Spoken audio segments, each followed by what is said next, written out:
Welcome everybody to another Purpose Served podcast episode. I'm your legendary host, Darryl Wingfield. For those that's new to this podcast is pretty simple, y'all. It's about inspiring y'all to be the best version of yourselves that you can possibly be. This episode is going to be, as always, with all of them, it's going to be a special episode. And I'm going to be telling a story, a universal story that typically, a decent amount of people know about. But the reason why I guess I'm telling this story is, I guess right now it's very, very relatable for me, but it's relatable to anybody that's out there and they're actively facing their doubt, facing their fears, and going through a purification process of being the best version of yourself that you could possibly be. And probably like 5 episodes ago, there was a concept that I was talking about with being in the wilderness and the desert. And this story is directly going to be pertaining to that.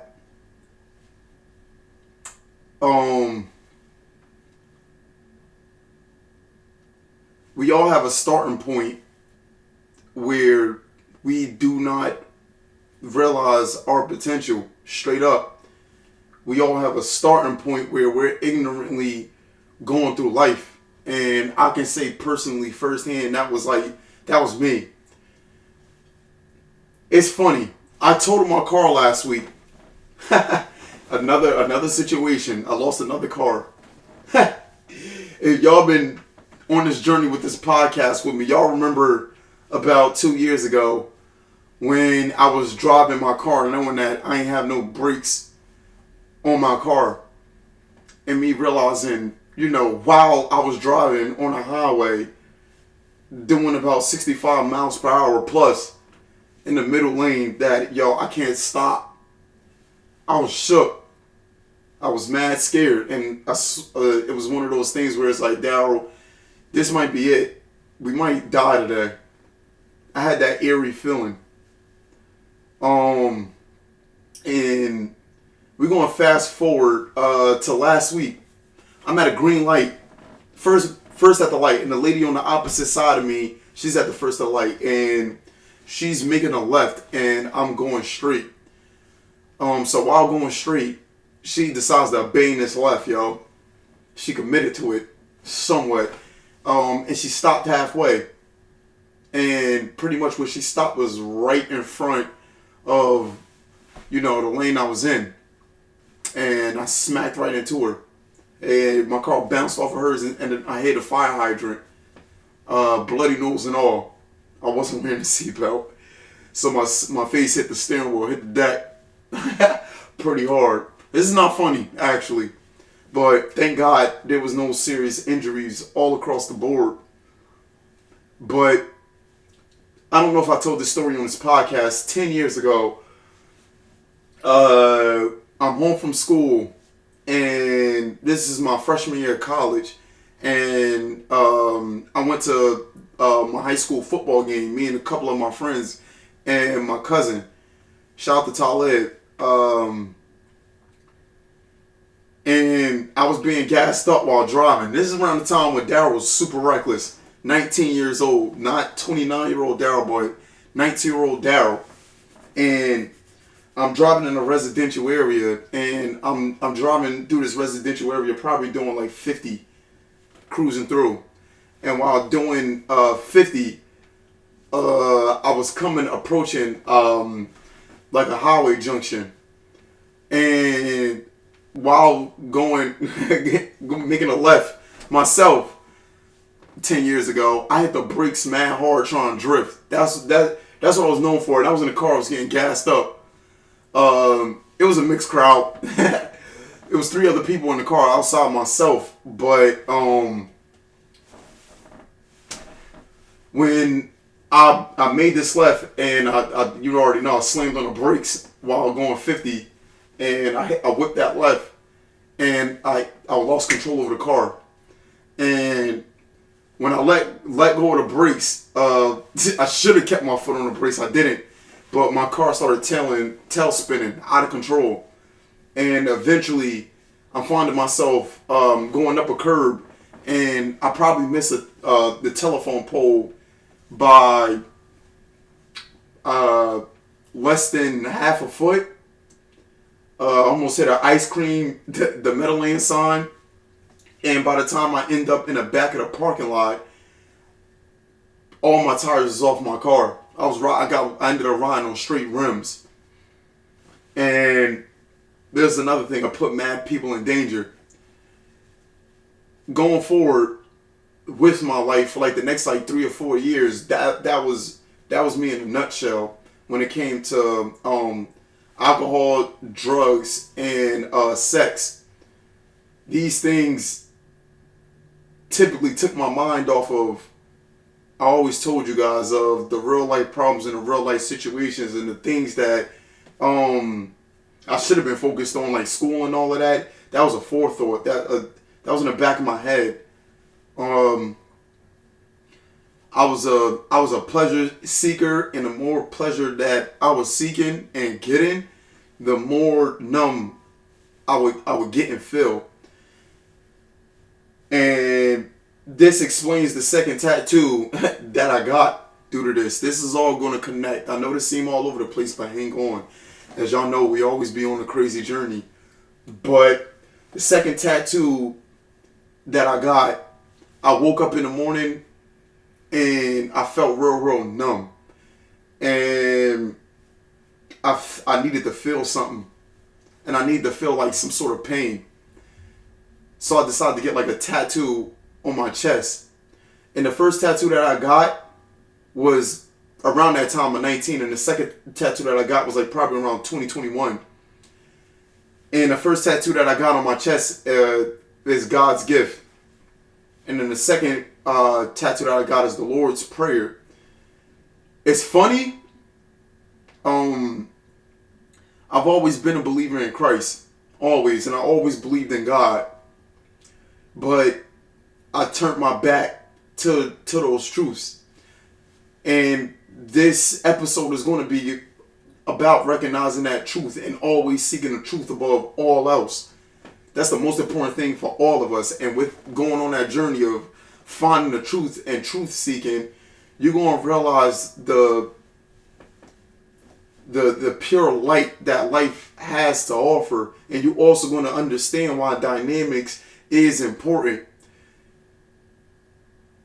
I don't know if I talked about this, but life and light, it can be blinded in a sense both ways. You can be blinded from the pure light, or you can be blinded from turning your back to the pure light and facing total darkness. Either way, you can't see.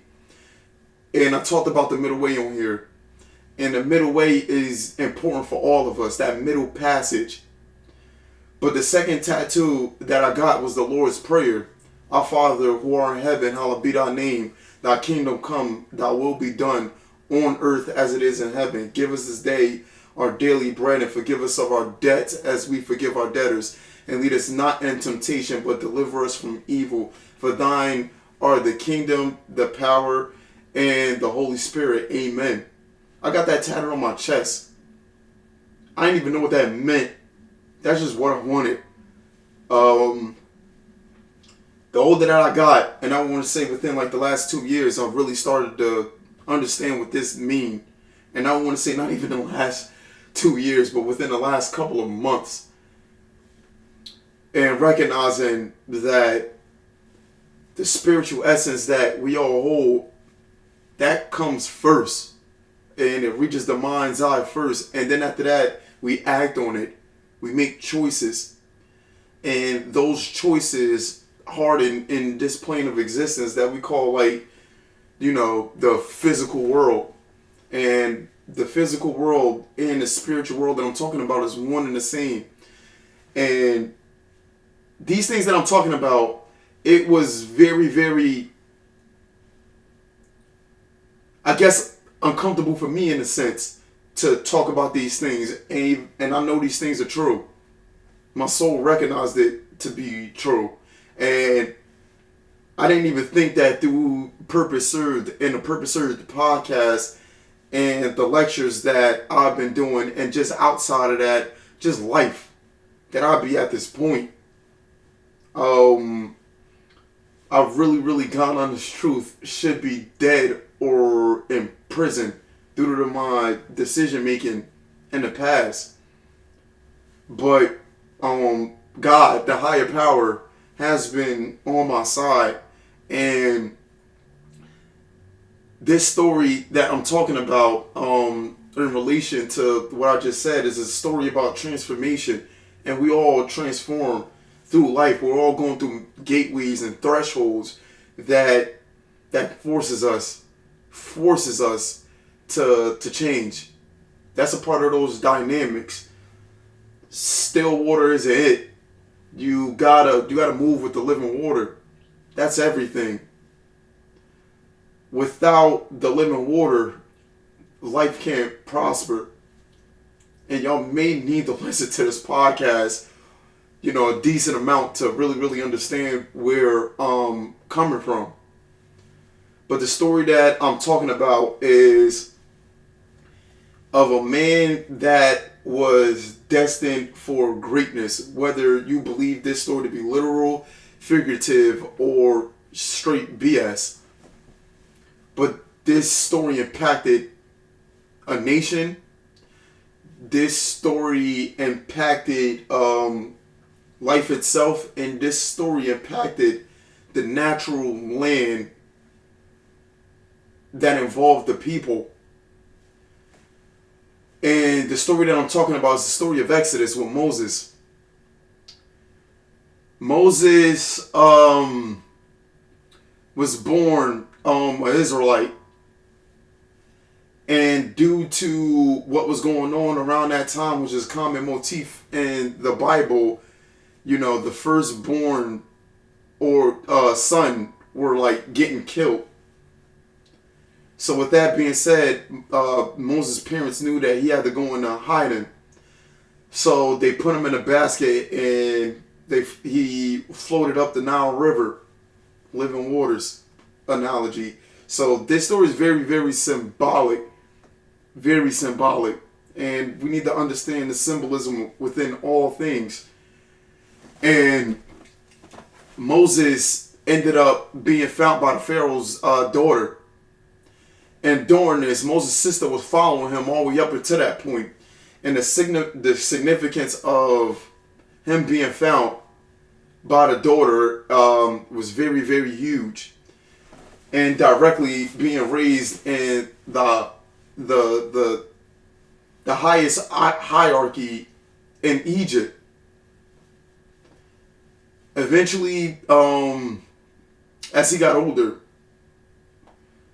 he started understanding that his people were being oppressed by the Egyptians.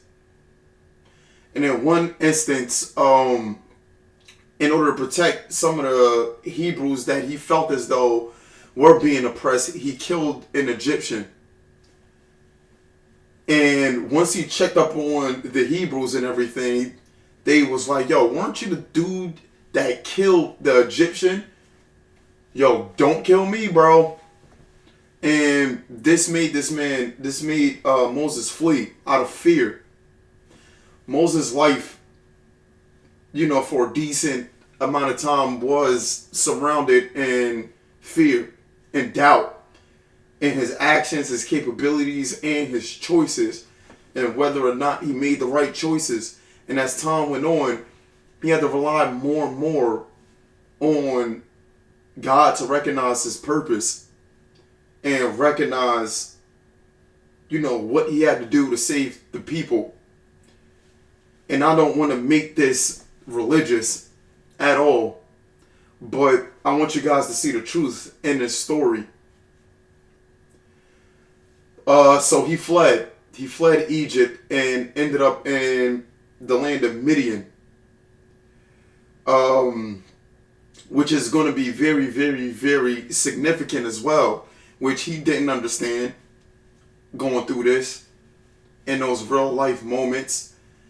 And once he get to the land of Midian, he protected the girls at the well. A water reference again. And that's still water. So he made his way up to living water. Now he had a well, which is still water, dead water.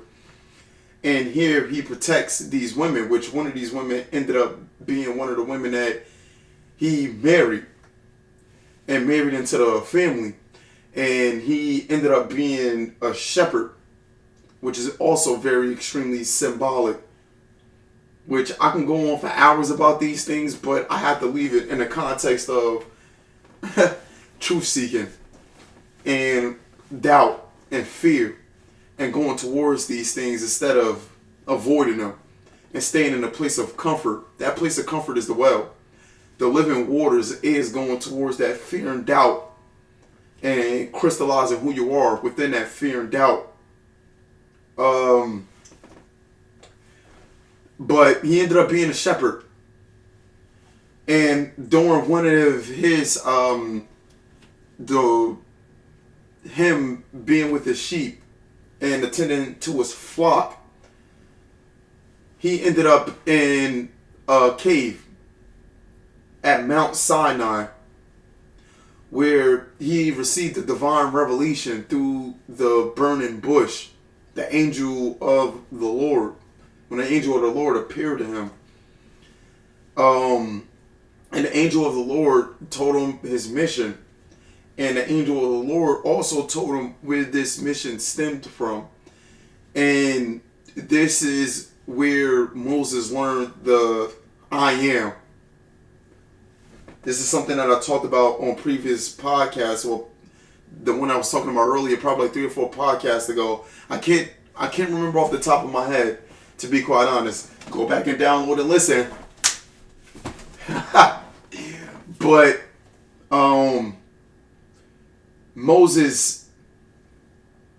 Moses got this revelation of him. He has to go back to Egypt and see if his people are alive. He didn't know what to say. He said, I got a speech impediment. You chose the wrong dude. I'm not the person for this job. This is too big for me. Way too big for me. And God was trying to be as patient as possible with him, while also showing that he was getting a little annoyed with Moses' reluctancy due to the fact that he's in the presence of the creator of creation. Not human beings, but the creator of everything. Everything. We all come from that primordial fountain of life, where everything, all dynamics stem from. And it takes a long time and dedication to understand these things. And you have to experience them. If you don't experience them for yourself, it's going to be very, very difficult to understand what I'm saying. You're going to probably be reading, watching videos on it and all of that, but that's not helpful. These people back then, they didn't have videos and tutorials and all of these things. They had books, but they had to experience life. They had to experience life. There's no way around it. And Moses, in spite of how scary he was, he decided that he was going to go. And he went to his father-in-law, Jethro, and asked for his blessing to go save his people. Another significant thing is that Jethro told him to go in peace. Huge. Sending them into madness. Straight madness. With peace. That's something that you hold within yourself. That's not something that you find outside of yourself. This is the eye of the storm. And if you guys, this is drifting off for a little bit, if you look at things like the Fibonacci sequence, you look at our solar system, you look at our Milky Way, there's that eye in the storm, and all of these things, tornadoes, typhoons, hurricanes. I probably said that already. But within the middle of all of that, there's a safe passageway from, bottom to top, and a straight madness from all the way around. And with all of these things, it always comes to a point at the very, very, very bottom. That's that's the spiritual connecting to the physical, and that's us real life seeing that in real time. And there's a balance and act that's going on right now where we don't understand wholeness, and wholeness and unity, like we're so far removed from it, and we've been so far removed from it collectively, that this is why we have a lot of the issues that we do. And on a side note, we have to combine two different ends. And the one thing that I'm noticing, especially now, is just that when it comes to spirituality, new age, religion, and science, and the different forms of science and education, they're leaning so drastically on their side and everything that it's creating it's like breaking point tension. You can feel it in the air, and instead of people looking to find the truth, they're just looking to be right. And this goes to a concept of the sins, the 7 deadly sins, and pride. That's heavy.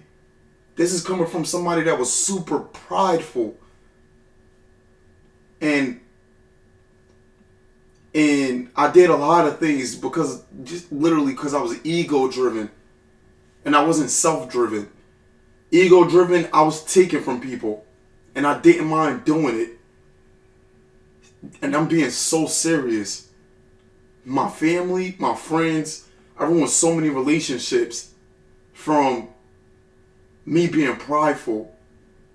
And I hurt so many people from me being prideful.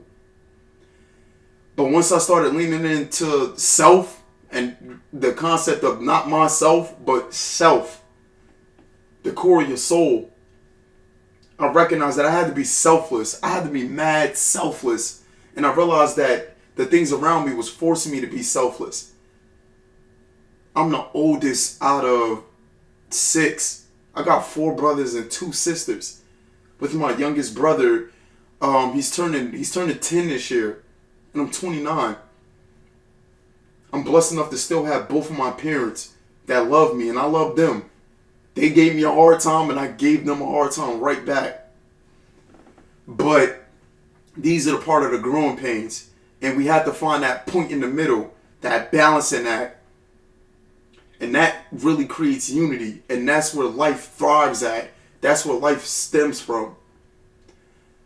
Going back to the story of Moses. Since Moses was so filled with doubt, he had a brother, Aaron, who was blessed with the same vision and the same message from God. And Moses was told by God that Aaron was on his way to meet him for this purpose. And once they gathered together, they went back. They went back to Egypt to go save their people. And it wasn't easy. Moses, he received resistance from the Israelites, and he also received resistance from the Egyptians. He was constantly being tested. And the Israelites felt as though this dude came in here to make their lives a living hell and make it harder. But a little part of them knew that they had to trust this dude.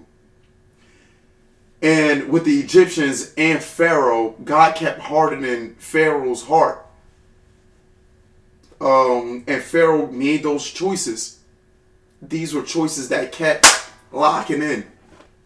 Resistance is important. It's not easy street. And everybody that's listening to this, if you're watching me, you've experienced this in your life. And majority of people fall victim to this throughout human history, so don't feel bad. Majority of people fall victim to this, and they succumb to their circumstances because their life force get drained by opposing systems that's filled with pride. But here comes this one dude that's filled with doubt and filled with fear, and he decides to take life on for what it's worth. Eventually, the Egyptians get plagued with all different types of things, which it ended with the Passover, which is very symbolic of the spirit hovering over the face of the deep. But eventually, going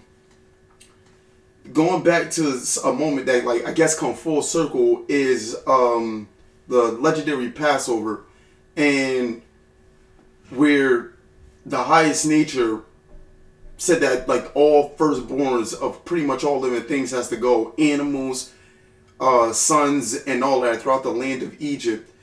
And symbolically, a lamb had to get sacrificed from the Israelites, and it had to be eaten in the dark during that night, during the Passover. And they also had to take the blood of the lamb and paint it over the door, so the angel of death know to pass over that house, because that house is blessed by God. And what's special about God is that his blessing is not reserved for a chosen people. It's for everything and everybody, if you choose to accept it.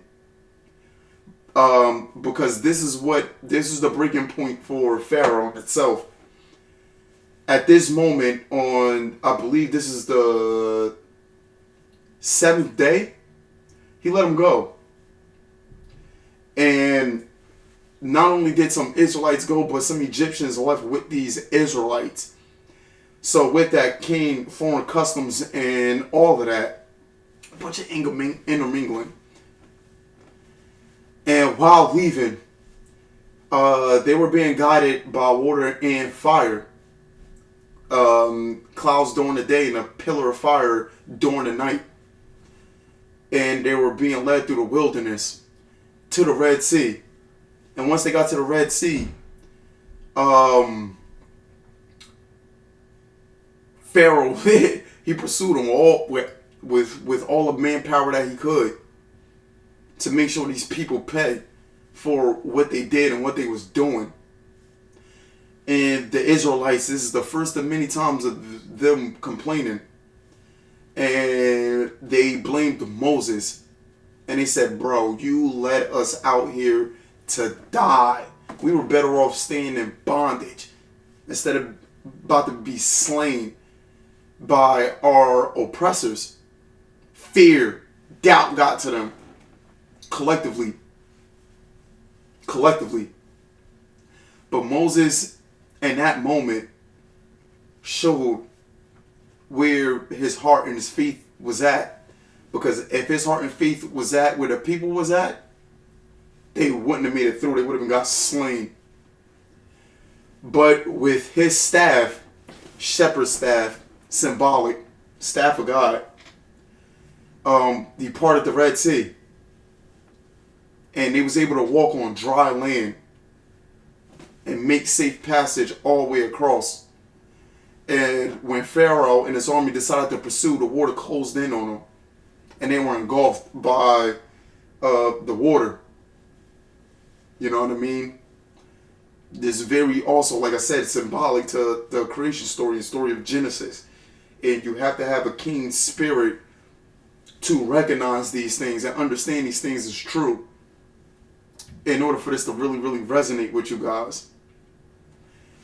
And once they made it to the other side, the real battle was to begin. And a purification process in this wilderness was started because these people were impure and they had the mindset of slaves and they were no longer in bondage. And now they had to free their mind. And with that comes discipline, and with that is trusting in higher power, which you're going to find within yourself first before you recognize it in the outer world. And this come from being ethical, this come from being moral, and this come from you individually looking out for the collective and not looking out for yourself. So for those of you who think that isolating yourself to better yourself is a good thing, it is to a certain extent. I was one of those people. But it's not helpful. It's detrimental to you and nobody else. But there's also another thing when you get absorbed in the collective and you take on the collective's mindset. You lose your sense of identity. And more than anything, that's what we're living in now. People think they got their own identity, but they don't. It's scary following that middle way and that middle path. And when we're all born, we're coming through a tight, canal. Literally through a woman's vagina, straight up. And that's painful for the woman given life. And that's also painful for the life that's itself coming through. It's a whole lot of suffering going on during that. But the love, the excitement, the unconditional love that makes all that pain and suffering worth it. And for parents willing to give up everything, good parents I should say, to make sure that their child prosper in a dangerous, dark world that's filled with obstacles, that's looking to take their life and consume them.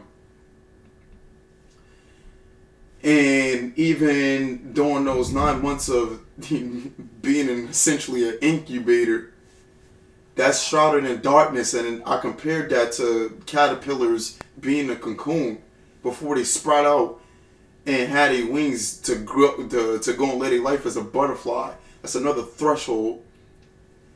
But through this, Moses was tested by these people, and his patience kept being tested by these people that was very, very ungrateful and very unwilling to listen. And they much rather go back to building clay and blocks and getting beat over their backs for their trading in their uniqueness, trading in their creativity, to being told what to do and how to do it and when to do it, instead of following their own path towards their own greatness, towards their own purpose. That's a challenge.